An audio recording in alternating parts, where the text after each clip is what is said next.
again, that's the biggest elephant in the room as well, because it's them that's going to link our big road networks, i.e. the Mill Road corridor, the Southern Motorway, the arterial roads through Franklin, and State Highway 20 to 1. I'll leave that, Mr. Mayor. Thank you. Thank you, Cal. Right, Councillor Dick. Yeah, thank you, Mr. Mayor. And there's been some really good contributions made on both sides of this debate. You know, at times like this, we all get emails from the public advising us what to do. Not one email has arrived in my inbox to tell me impose a 9.9% increase on my rates, please, councillor. They've all been, please vote against this unnecessary rate increase. And what I'm going to say has probably been said before, but I want to congratulate John Watson in particular on his contribution. Thank you, John, for bringing our attention to the fact how few people actually mention the interim transport levy.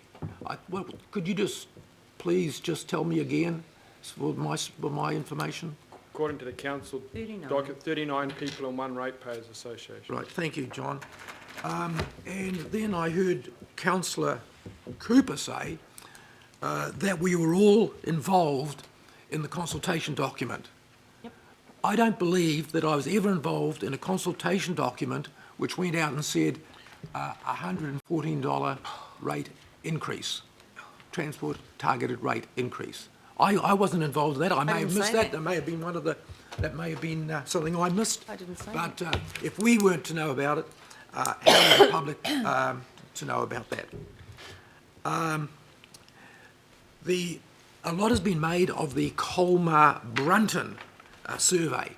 Of course, the Colmar-Brunton survey was not a consultation document, and that's why the Auditor General certainly didn't comment on it, because the Colmar-Brunton survey, really all that they asked was about whether people preferred tolling or whether they preferred road or a petrol tax. And quite clearly, I think it was 57% from memory that preferred tolling. And we all know why, because that's something that can be avoided. Road tolling is, and so when we talk about the difference between a transport levy and, on the other hand, petrol taxes or tolling, we're talking about two completely different things. On one hand, we're talking about a voluntary exchange, and on the other hand, of course, we're talking about a coercive tax or a coercive rate in this case. And that's really what this is all about. So we're not giving people any choices. The slides, and I've mentioned this before, and I was trying to be helpful to Councillor Wood before about those slides that were presented at your Have Your Say meetings. I went to some of those, and of course, the interesting thing was I wasn't allowed to speak. At those, I may have been able to tell people, look, if you don't agree with the toll, or you don't agree with the petrol tax, which then there would be a interim levy. No, I was never allowed to speak at those, and I found that rather strange that an elected member of this council can't, at a public meeting, speak to the people who put him there in the first place. I find that extraordinary. The document that went to people's homes, and it's been, was vague at best, very vague around the interim transport levy or the transport targeted rate. At best, it was vague, but worse than that, I think it was intended almost to deceive. I don't want to call it bogus, but quite clearly it was intended only to get one answer. And the one answer was that we support the basic plan, the Auckland plan, and we were prepared to pay for it. Well, no, that's not quite the way it came out. Because The inference on page, or the comment on page 9 was very brief, and I would say that the layperson reading that would have found that somewhat confusing. Councillor Dick, can you sort of work towards finalising? Yeah, absolutely. We've got 4 speakers left, and I'm Yeah, sort of... absolutely. I Now I've got know, 5 speakers I thought I had 5 minutes.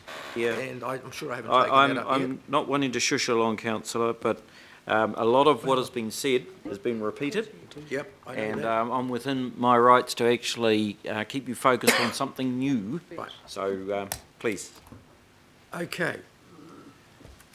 Then I'll make this comment, Mr Mayor, to close. When the budget was passed on the 8th of May, it was passed 13 to 7. I was absent, but I certainly would have voted against it on that occasion. Nothing I've seen so far persuades me that I should now vote for it.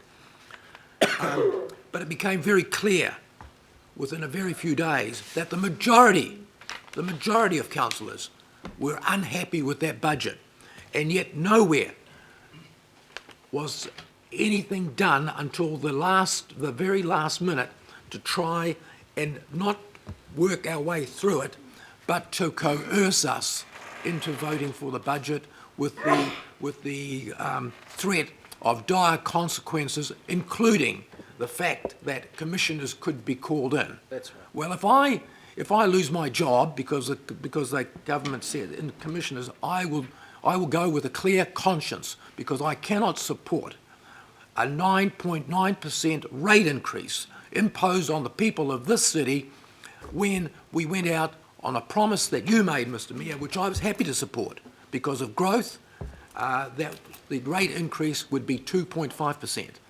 That has turned out to be nothing more than a fabrication.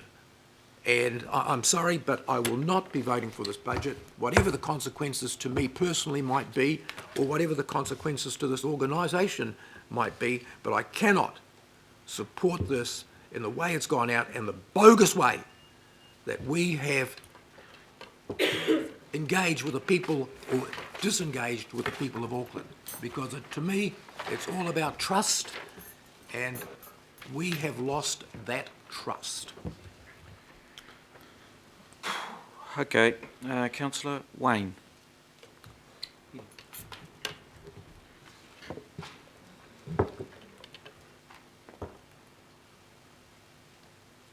Okay, ready to go. That's 2 minutes. I was just, Hang on, Wayne, I'll just press send. I was just, Hang on, it's nearly there. just so you know, I was just picking up on the declaration that we swear. I've sworn it twice now, so I've got a reasonable recollection of it. But things are that serious today that I use it as a reference document. Anyway, I won't go back to my question, but it was clear to me from my question that there is a way forward here, and that is to revisit this long-term plan as soon as possible after the 1st of July. So the question that I ask of the councillors around the table is really, what do you want to do?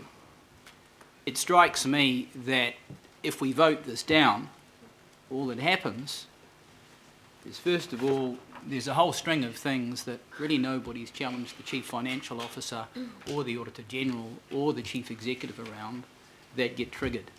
So these things happen, and they cost a huge bundle of money, a huge amount of reputational damage, and financially we're in a bad way. And I'd suggest if we looked at the Herald Financial section, they'd probably call this a basket case. And I'm not that happy with the Herald right now, because they said that I was going to abstain, and I'm not. And they made that inference around a number of councillors, and they got it wrong. I don't think there was ever any intention on anyone's part around abstaining. I certainly haven't done it in the past, and I don't think any of us had. But the consequence is that we have had more pressure, apart from an incident involving the Mayor, that frankly I can't recollect. and I'm sure that a fair bit of that is actually directed at the mayor and the dissatisfaction around the council, and a lot of it is justified. But if I go back to the point that I'm making, what are we trying to do? Voting this down, that is the long-term plan, doesn't achieve the objective, because the government will simply move in and they will approve the long-term budget. That's all that's going to happen. But we're going to look really, really, really bad. So I'd say to my fellow councillors, if you do want to do something about this, then on the 1st of July or shortly thereafter, let's have an extraordinary meeting. Let's tell the Chief Executive and the Chief Financial Officer and whoever else that we want them to find the savings. I'm pretty confident that I could find them, and I'm sure we've got enough people around this table that could find them fairly pragmatically, especially across the council-controlled organisations, and I'm talking about, well, ports, but that's Auckland Council Investments, RFA, the Stadium Strategy, Water Care, Auckland Transport, and elsewhere. We know we can find the money if we want. So we know that we can reduce this transport targeted rate and hold faith with the people that don't want this rate increase because, and I agree, it really wasn't consulted on.